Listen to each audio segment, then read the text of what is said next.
Hello everyone, Assalamualaikum. My name is Muhammad Alif bin Ishaq, metric number 08DPB21F1046. Today, I'm going to show you how to clean the air conditioning filter. The first step of cleaning the air conditioning filter is the main supply is switched off.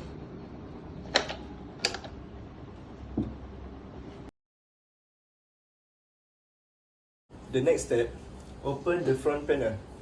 Please open gently so the clip does not break.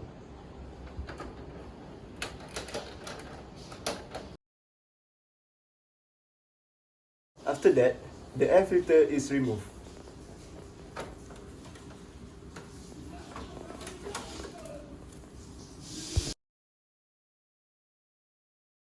Later, the air filter is cleaned using soft brush and water. Don't brush too hard because it will run out.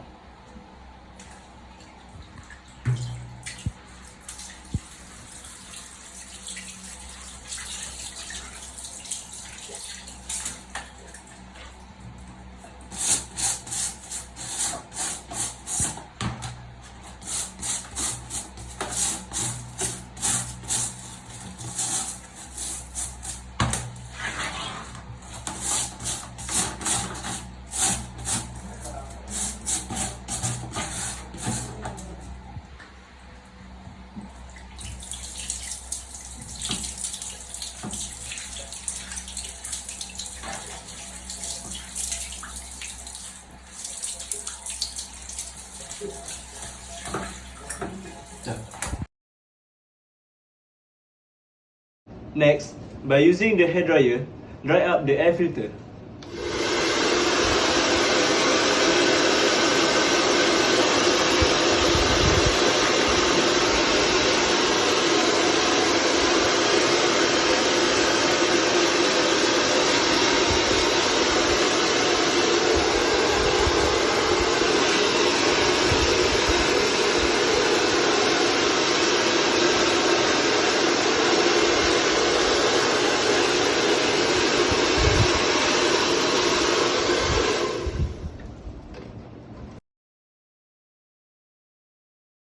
Next step, install the air filter.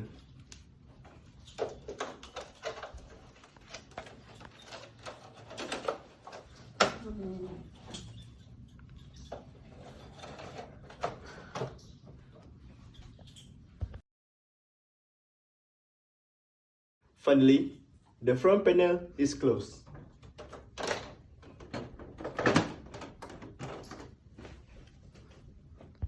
That's all from me. Thank you.